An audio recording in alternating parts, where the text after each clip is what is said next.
पूरा उठ चुका है, यहाँ से फूल गई जमीन नीचे से।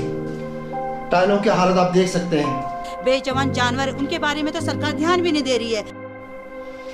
ये दूसरा कमरा है इनका, और ये शायद कुलदेवी है यहाँ पे। अपना कोई रोजगार है नहीं, ये बूढ़ा है, एक बेटी है, इसी में अपना गुजारा करते। वो किराएदार जा रहे हैं, हमारी रोजी रोटी समझो, हो जाएंगे तो कौन देगा हमें खाना।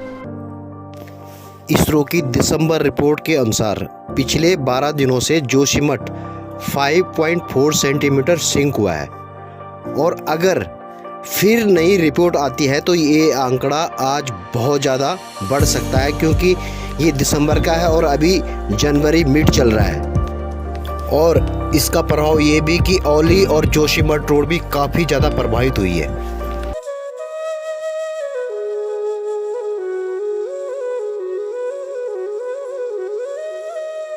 नमस्कार, प्रणाम, स्वागत है आपका देवभूमि उत्तराखंड में। मैं हूं अभी जोशीमठ में, और जोशीमठ का जो पौराणिक नेम है वो है ज्योतिर्मठ, और एक पौराणिक नगरी है। और यहाँ पे कई लोग अफेक्टेड हैं, क्योंकि यहाँ पे जो मकान है, पुश्तैनी मकान है, उन पे दरारें पड़ रही है, कई मकान उजड़ चुके हैं। हमने यहाँ पे नगर पालिका गेस्ट हाउस है, ये यहाँ पे हमारा ऑफिस है और ये हमारा गेस्ट हाउस है। यहाँ 7-8 कमरे हैं जो हमने तीन तारीख को ये इन लोगों के मकान पर काफ़ी दरारें आ चुकी थी, और 4 तारीख से हमने इन लोगों को, जब ये लोग 3 तारीख को रात को 2 बजे से इनके मकानों पर दरार आ गई थी। रात को अलग अलग आवाज़ें आ रही थी, और ये लोग यहाँ पे हमने दूसरे दिन 4 तारीख को हमने इन लोगों को यहाँ पे शिफ्ट कर दिया। और बाकी लोग कहाँ ठहरे? बाकी लोग सर आप गुरुद्वारे में, कुछ लोग गुरुद्वारे में हैं, कुछ लोग GIC में है, कुछ लोग GIC में है, और कुछ लोग यहाँ ऊपर शंकराचार्य जी का मठ है, कुछ लोग वहाँ रुके हैं, ज्योतिर्मठ में रुके हैं, कुछ नरसिंह मंदिर में, मंदिर समिति का जो गेस्ट हाउस है, कुछ लोग वहाँ रुके हैं। ठीक है, मैं आपको अभी उन लोगों से भी मिलाऊंगा जो विस्थापित हुए हैं, जिनके पुश्तैनी मकान उजड़ चुके हैं, जिनमें गहरी दरारें भी आ चुकी हैं। बाकी उत्तराखंड सरकार भी अपनी तरफ से पूरी मदद कर रही है, और शायद 1.5 लाख रुपए दिए हैं जी सर, जिनकी फर्स्ट किस्त दी है, या 1.5 लाख रुपए दिए, और 50,000 रुपये सुनने में आ रहा है कि उनको शिफ्टिंग करने के लिए दिया है। ये जो है आदिगुरु शंकराचार्य की तपस्थली है, और सामने भविष्य बद्री मंदिर है। अभी हम जा रहे हैं मनोहर बाग, वार्ड नंबर 5, जो कि जोशीमठ का सबसे ज़्यादा अफेक्टेड एरिया है। यहाँ ही लोगों के मकानों में ज़्यादा दरारें आई हैं। आप देख सकते हैं ये जोशीमठ कितनी खूबसूरत पहाड़ियों के बीच बसा हुआ है। सामने हाथी पर्वत है, और ऊपर जो चोटियाँ हैं वो देखो बर्फीली चोटियाँ हैं। यहाँ से अधिकतर लोग अपना घर छोड़ के जा चुके हैं। आप मकान देखिए, कितने बड़े बड़े मकान यहाँ पे लोगों ने बना रखे हैं, अपनी मेहनत से बनाए होंगे मकान। इनके पुश्तैनी मकान है। कुछ लोग यहाँ पे अभी तक रह रहे हैं। अभी जहाँ पे जिस मकान में मैं खड़ा हूँ, एक रेड जोन एरिया यहाँ से आ चुका है, क्योंकि सरकार ने इन पे रेड जोन घोषित कर दिया है। देख रहे हैं आप मेरे सामने, ये क्रॉस का निशान लगा दिया है, यानी कि ये मकान खतरे में है, ये कभी भी गिर सकता है।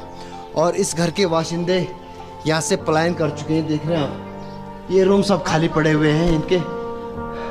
काफ़ी बड़ा मकान है ये, और ये खतरे से खाली नहीं है।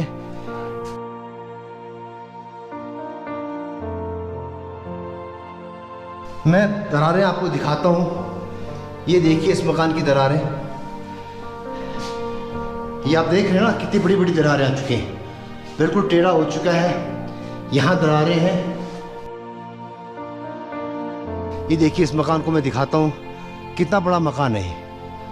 अब लोगों को अपना ये मकान छोड़ के कहीं और विस्थापित होना पड़ा है। इससे बड़े दुख की बात क्या हो सकती है? आप देखिए, आप ये पूरी दरारें हैं, ये मकान कभी भी टूट सकता है। चलो मैं आपको ले चलता हूँ फिर दूसरे मकान में, क्योंकि यहाँ पे मैंने बताया कि सारा एरिया रेड जोन डिक्लेयर्ड है, सब प्लान कर चुके हैं यहाँ से। ये देखिए आप, ये पूरा टूट चुका है। इसका जो मेन गेट है, ये दरारें आप देख सकते हैं, यहाँ पे पूरी तरह दरारें आ चुकी इस मकान में।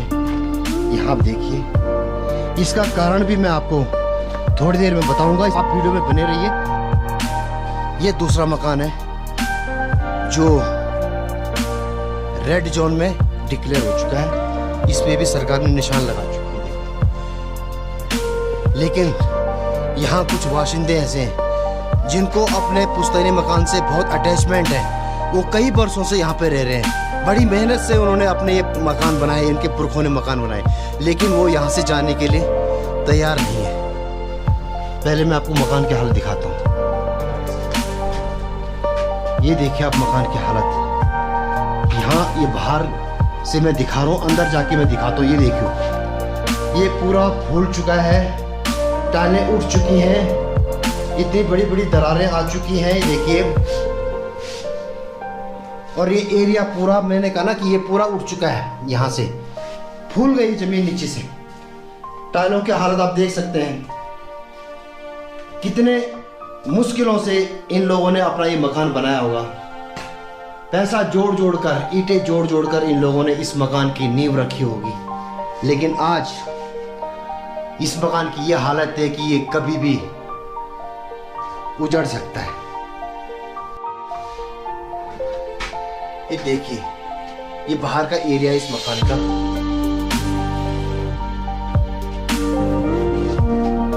और ये इनका दूसरा कमरा है, इसकी भी वैसे हालत है।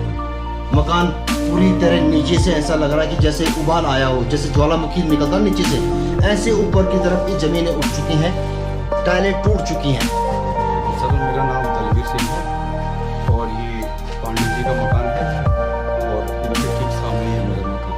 पूरा मकान अंदर से डैमेज हो गया, एकदम झुक गया है और पूरे यहाँ से प्रशासन द्वारा जन माल की कोई हानि ना हो तो इन परिवार को भी शिफ्ट कर दिया गया है।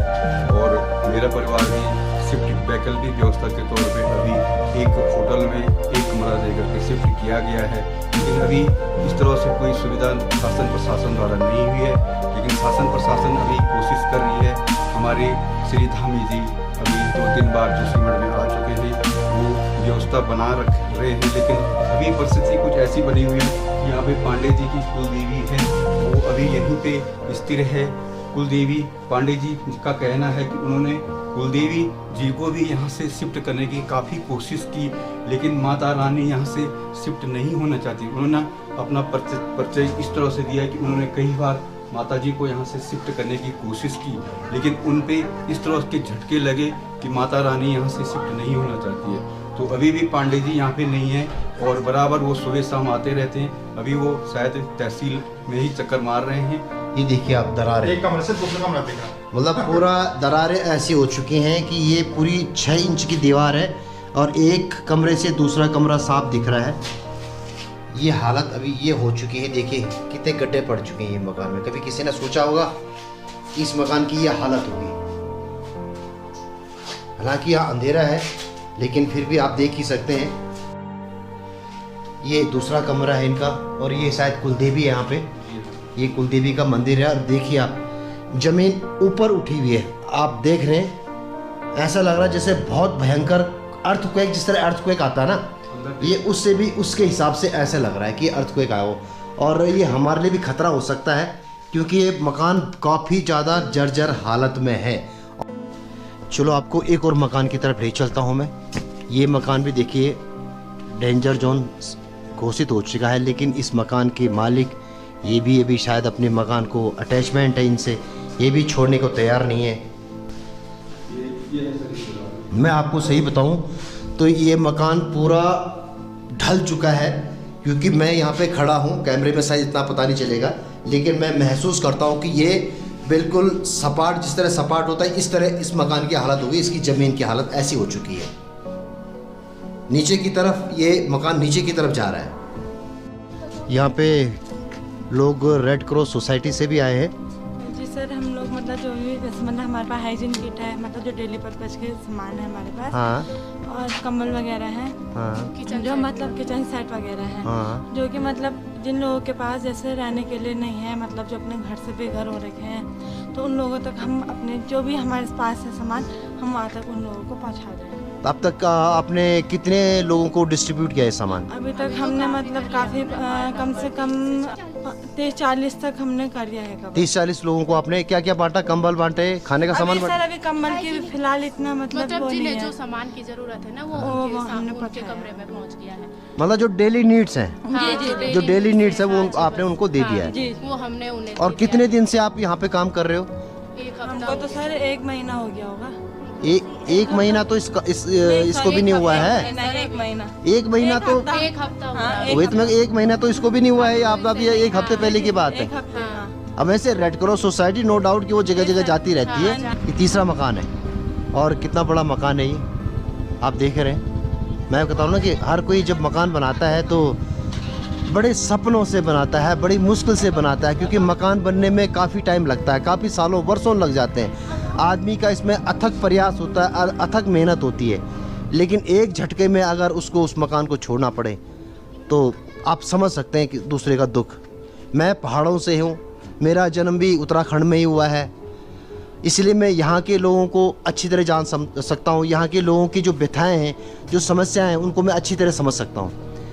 ये आप देख रहे हैं जहाँ जहाँ क्रॉस का चिन्ह है, वहाँ वहाँ वो मकान सरकार ने ताले लगा दिए हैं ताकि लोग इनको छोड़ के जाएं और कोई आगे कोई खतरा ना हो।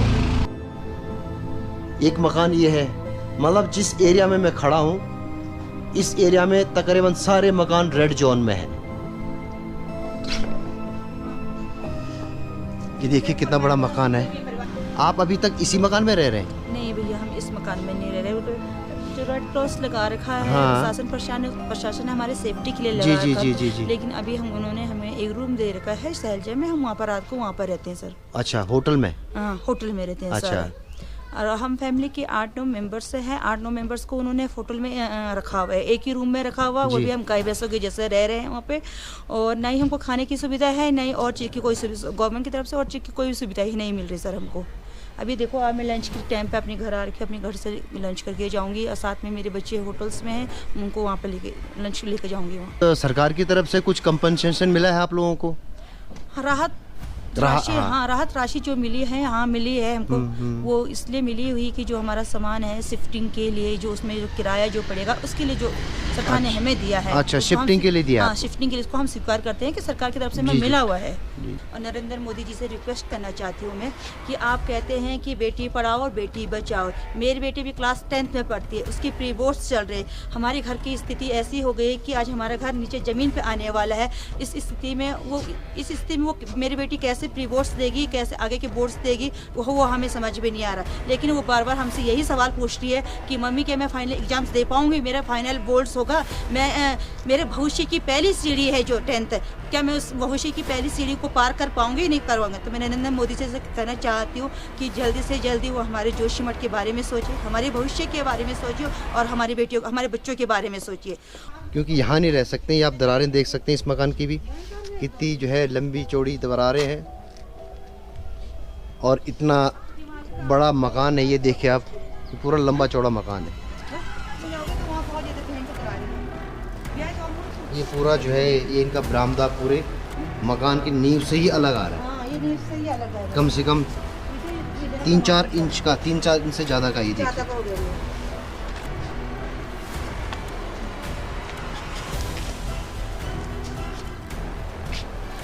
इसरो भी, आपने रिपोर्ट पढ़ी होगी, इसरो भी बोल चुका है कि पिछले 12 दिनों में जो जोशीमठ में जो सिंक हुआ है वो 5.4 सेंटीमीटर हुआ है, सिर्फ 12 डे में, 12 दिन में लगा हुआ। और ये जो लोग हैं अब बता रहे हैं कि कल दरारें नहीं थी, आज फिर कहीं कहीं आज फिर से दरारें आने शुरू हो गई हैं।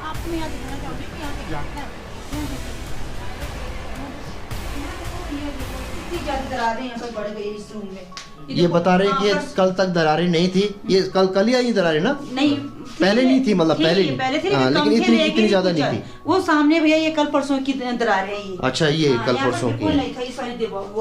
ये पहली दरारें थी, लेकिन दिन पर दिन दरारें यहाँ पे आ रही हैं।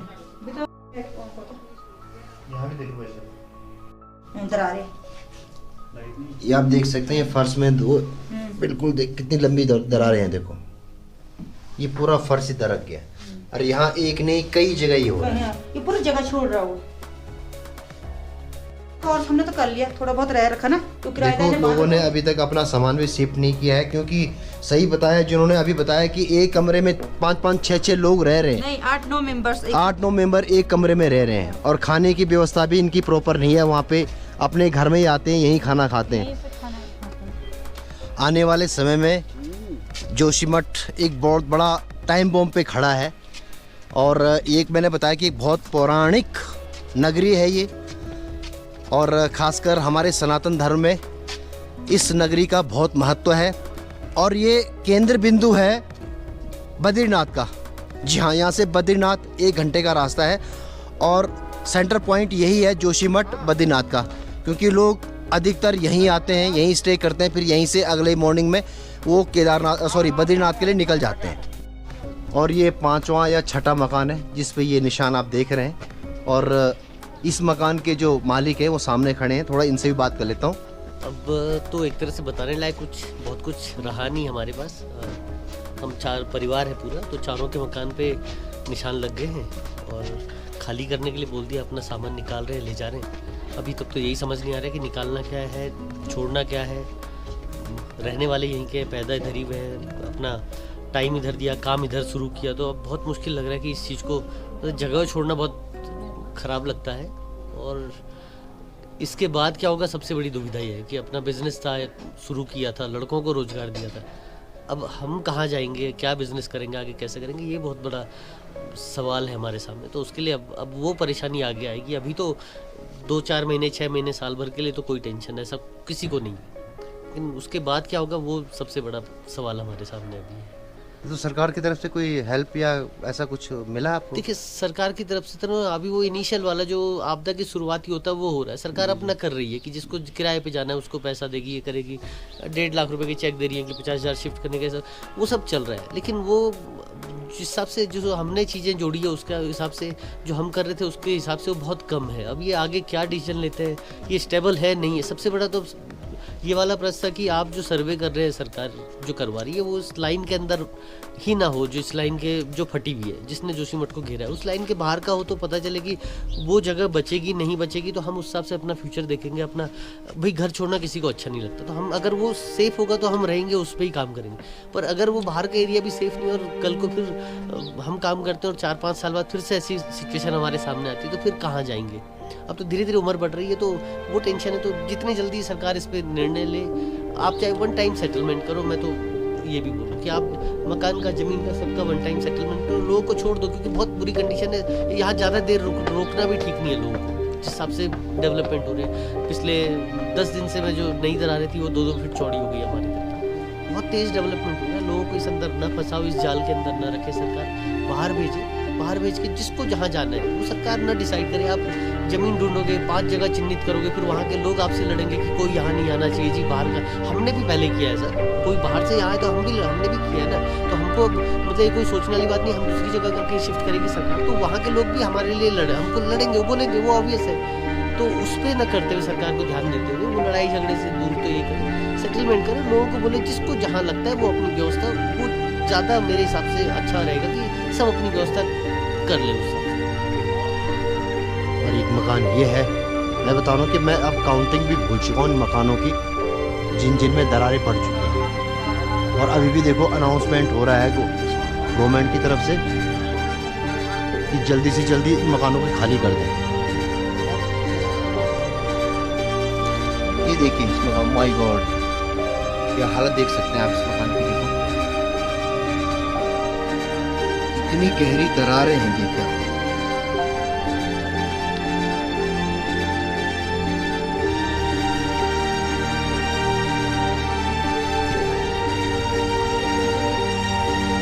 रिबन के लोगों ने अभी अपने मकान खाली नहीं किए। ये आप देख रहे हैं, इनके सामान अभी यहीं पड़ा हुआ है और लेके कहाँ जाएंगे लोग, क्योंकि इनको सिर्फ नगर पालिका में एक रूम मिला हुआ है, वो भी कम से कम 7-8 लोग हैं। ये अपना सामान कहाँ लेकर जाएंगे, ये इनके लिए एक बहुत बड़ी समस्या है। ये आप फर्स्ट देखिए, बहुत बुरा हाल है वाकई में।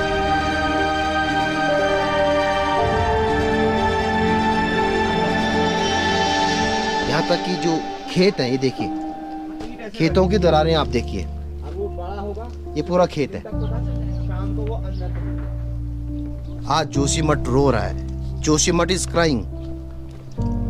जो हालत यहाँ की है, मुझे खुद देख के बड़ा दुख हो रहा है, आश्चर्य हो रहा है। यहाँ बहुत सारी दुनिया भर की मीडिया आई हुई है, कई दिनों से यहाँ मीडिया का जमावड़ा है। होटल मिल नहीं रहे हैं, होटल जो है वो ऑक्युपाइड है। जो ये अफेक्टेड लोग हैं और जो ये विस्थापित लोग हैं, उनको उन होटलों में ठहराया गया है, नगर पालिका में भी, और जो प्राइवेट होटल है उनमें भी ठहराया गया है। ये नया अब फट रहे धीरे धीरे, ये अब फट रही ये नया, अब ये देखो ये भी फट रही और ये फट रही इधर आया। वाकई में इन लोगों की एक दर्दनाक कहानी है। मैं भी इमोशनल हो गया हूँ। इनके पास सबसे बड़ी समस्या है कि ये जाएं तो जाएं कहाँ। खाली करो, अब मैं बेरोजगार हूँ, बुढ़ा हो गया, अब क्या करें? पहले किराया मिलता तो अपना खर्चा चलता, हाँ, तो इधर उधर भी जाते। अब मांगना भी किसको? बिन चक्कर एक लड़की की शादी कर, उसको दिया जो वो कंप्यूटर साइंस से करवाया, उसका नौकरी नहीं लगा, अब क्या करें? अब हो रहा है, ऊपर का बेच है ना, अब हो रहा है। ये तो आपके मकान में इन्होंने क्रॉस नहीं लगाया? नहीं लगाया है, यहाँ जैसे कोई आते नहीं है। अच्छी बना जैसे आप मुझे ये तो क्रॉस तो जैसे ऊपर आपके ऊपर वाले मकान है उसमें सब में क्रॉस लगा दिया, लेकिन मैं देख रहा हूँ कि आपके मकान में बहुत दरार है, लेकिन यहाँ छोटे को कोई देखते ही नहीं है, बड़े बड़ों को देखिए सब वहीं से नीचे गए, आगे कोई बिल्डिंग करने का मतलब आगे तो आपको मैंने जो बताया आप खुद ही आए। तो आप नगर निगम के वहाँ पे अधिकारी हैं, आप उनके पास क्यों नहीं जाते? उनके कौन है जितने आ रहे हैं वो भी लोग जा रहे हैं, अपने से यहाँ वो क्या आता है, वो पुलिस वाले आते हैं, वो आते हैं, उन्हीं को साथ ले करके इधर आए आप।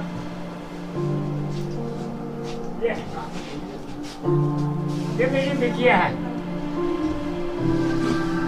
ये पूरा फट गया, ये पीछे से भी ज्यादा फट गया, और ये फट गया पूरा, ये फट गया, ये पूरा फट गया, ये फट गया, इधर से ये फट गया। अब कौन किससे मारे?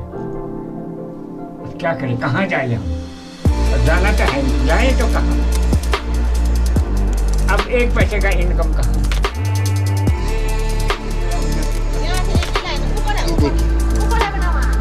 ये जमीन तक देखिए, जमीन है, खेत है, ये खेत में दरारें हैं। क्या अपना कोई रोजगार है नहीं, ये बुढ़ा है, ये बेटी है, इसी में अपना गुजारा करते वो किराएदार जा रहे हैं, हमारी रोजी रोटी समझो, हो जाएंगे तो कौन देगा वो खाने? यहाँ तो कोई आते नहीं, ना करेंगे, आते क्या किया? हम भोटिया जनता के हैं। कोई मीडिया वाला भी नहीं आया आपके पास? आए अब बहुत कम आ रहे हैं। नहीं तो अब जैसे लोगों को 1.5 लाख रुपए मिला है, आपको कुछ मिला नहीं मिला है? फॉर्म भर रहे, फॉर्म भर रखा आपने? क्या होता तब तो 1.5 लाख के बच्चे उसको शादी करना, 5 लड़के हैं, लोग बोलेंगे तो तू बता रहे हो, भेज रहे कहीं कहीं तो डांट भी रही तो हमारा चलो कैसे भोगना तो है ही। से बोले तो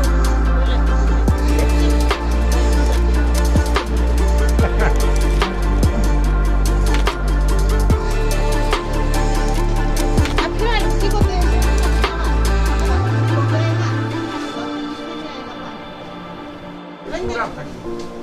ताला खोल दे इनका, ताला खोल दो। ये कब से आई दरारें? ये आप देख रहे हैं, ये 2 दिन तारीख झटका है ना, हाँ हाँ हाँ। उससे हो गए सब। रात में बैठ रहे थे,